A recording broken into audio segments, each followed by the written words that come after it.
Today I compiled 10 of my album reviews of the Rolling Stone 500 Greatest Albums of All Time list. Today I listened to album 290, Outkast 2003 album Speakerboxxx / The Love Below. By 2003, Big Boi and Andre 3000 were looking very different things. Big Boi is a music nerd with a wide range of musical interests, notably being a big fan of Kate Bush. He liked to incorporate these elements directly into his raps, like when the soul-influenced hit The Way You Move. On the contrary, Andre 3000 was pretty much done with hip-hop. It seems that he got tired of the macho, aggressive reputation of being a rap star, but maybe he just wasn't a fan of the genre anymore. He only raps in a couple of tracks, like A Life in a Day of Benjamin Andre Incomplete, and the rest of his half of the album is mostly horny funk music. It seems that Andre 3000 looked around for new role models and settled on Prince. So the two halves of this album couldn't really be more different. In fact, I think this record would probably be more acclaimed if they were entirely separate albums. Speakerboxxx / The Love Below is basically a complete mess, but it has enough going for it that I had to recommend it. 4 out of 5.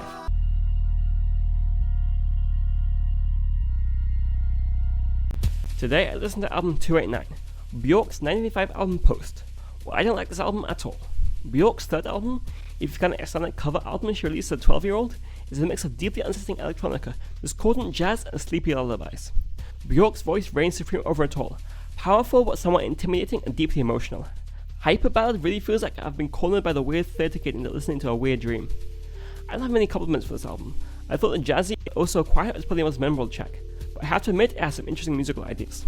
The only problem is that I always feel worse after listening to this album than before. 2 out of 5.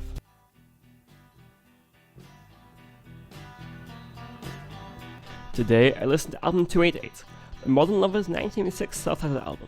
This is a weird case. The Modern Lovers are proto-punk Velvet Underground wannabes who broke up in 1994 without releasing an album, and then their lead singer, Jonathan Richman, reformed the band with entirely new members releasing an album titled Jonathan Richman and the Modern Lovers. That is not the album listed. Instead, this labor of love was completely overshadowed by a compilation of recordings by the original Modern Lovers only a couple of months later, which became acclaimed as one of the greatest albums of all time. Imagine being Richman in this situation. When he must feel some satisfaction, his fairly accomplished his songs eventually found a light of day. We'd really be missing out on things like Sexually Frustrated Pablo Picasso, Nostalgic Old World, and The Grasping Girlfriend were never released. Richman shouldn't get all the credit, of course. The Modern Lovers acted as a launchpad for a bunch of indie musicians. Jerry Harrison later played for the Talking Heads, and David Robinson became the drummer for the Cars. I'm loving it. 3.3 out of 5. Today I listened to album 287, the Byrds' 1965 album Mr. Tambourine. I'm a huge fan of jangle pops, so listening to the Byrds' debut album is a bit of a pilgrimage for me. This is where it all started, with McGinn's ringing arpeggios on Bob Dylan cover Mr. Tambourine. Actually, there are another 3 Dylan covers on this record, as well as covers of Pete Seeger, Jackie DeShannon, and Vera Lynn, all played with McGinn's trademark guitar and his careful harmony with Gene Clark and David Crosby. The Byrds aren't only a cover band. Indeed, this album revealed Clark's skill with the pen. I'll feel a whole lot better and It's No Use are 2 of my favourite songs. I have 2 main criticisms from this album. The first is a technical one, and that I think the stereo mix is available on Spotify is pretty rubbish. So listen to the whole album with mono sound, like God intended. My second criticism is that these songs are just way too short. It's rare to hear a second verse in this album, which makes it sound like TikTok hit. But overall, it's a consistently enjoyable record which is like a whole host of other enjoyable records. So I'll save my complaining for another time. 4 out of 5.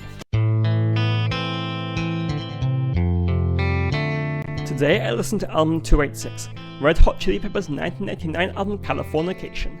This is probably the most quintessential Red Hot Chili Peppers album, featuring copious reference to California, their unique funk-infused alternative rock fusion with slap bass courtesy of Flea and little guitar parts from Pepper's talisman John Frusciante, and a lot of nonsensical lyrics.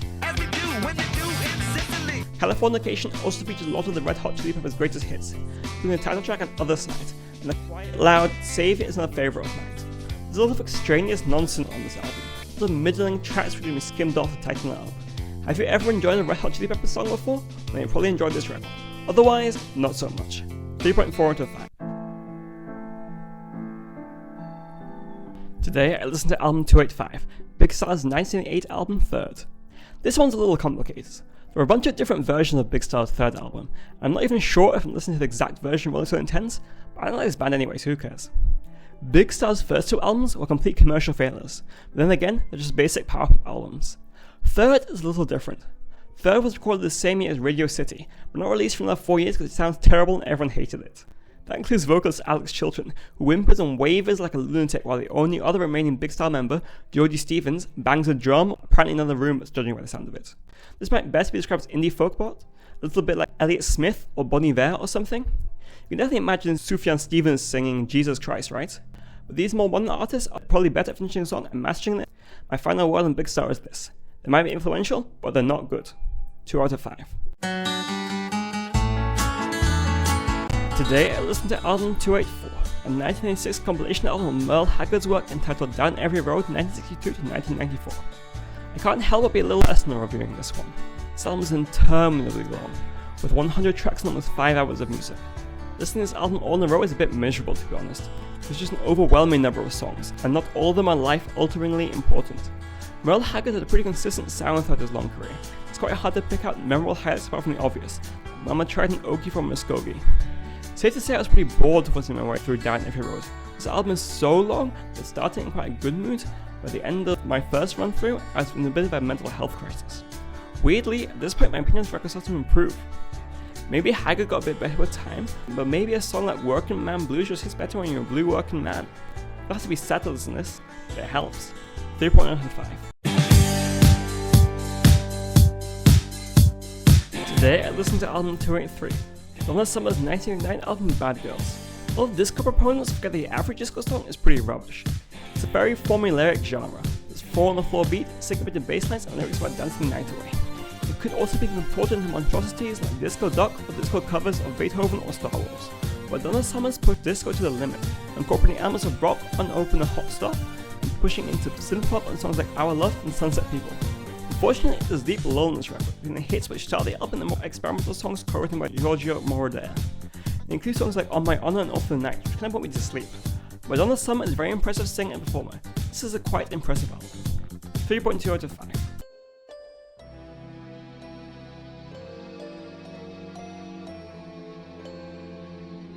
Today I listened to album 282, Frank Sinatra's 1955 album The Wee Small Hour. It's weird to think that this was once pop music. Frank Sinatra was arguably the first ever pop star, possibly the first teen idol, who was the antecedent of Elvis, the Beatles, and Jay-Z. Music has absolutely nothing like this album. There are only a few artists who may slightly remember All Blue Eyes. Obviously Sinatra was strongly inspired by jazz, but there's a dynamic range and complexity in instrumentals which is unheard of today. More than even that, we don't even really have sad songs anymore. Sure, we still get breakup songs, which are tinged with a bit of regret, but pure melancholy is possibly too mature emotion for today's pop charts. I spent a lot of this review yelling at clouds to get the level of some criticism. There aren't really that many hooks in this record. Sinatra twists and turns without signposting exactly where he's going, it's kinda nice, but sometimes I don't quite remember how I got to any particular point in the song, nor how we'll get back to it. Maybe I would listen to this album on a particularly gloomy night, but definitely not every day. 2.9 out of 5. Today I listened to album 281, Harry Nilsson's 1971 album Nilsson Schmilsson. He could hit such highs but also such lows. Harry Nilsson was a pretty chintzy guy, writing pretty chintzy music like Open That Gotta Get Up and the Moonbeams. Every now and then, he got a brainwave and performed some of the most impactful music of all time. One day he would record Without You, aware of such sheer grief and despair he started to believe that he literally will die if you leave him. Another day he would write Coconut, a song in equal parts catchy and inane, a slightly racist A1 which will drive you completely insane. In between all this, he wrote a pretty decent rocker as well, in form of Closer Jump Into the Fire. So where does that leave my opinion of Nilsson? He's a big inconsistent artist. You've already heard the 3 songs I mentioned, not missing much else. 2.8 out of 5. Join me soon for another album review. Like, share, comment and subscribe.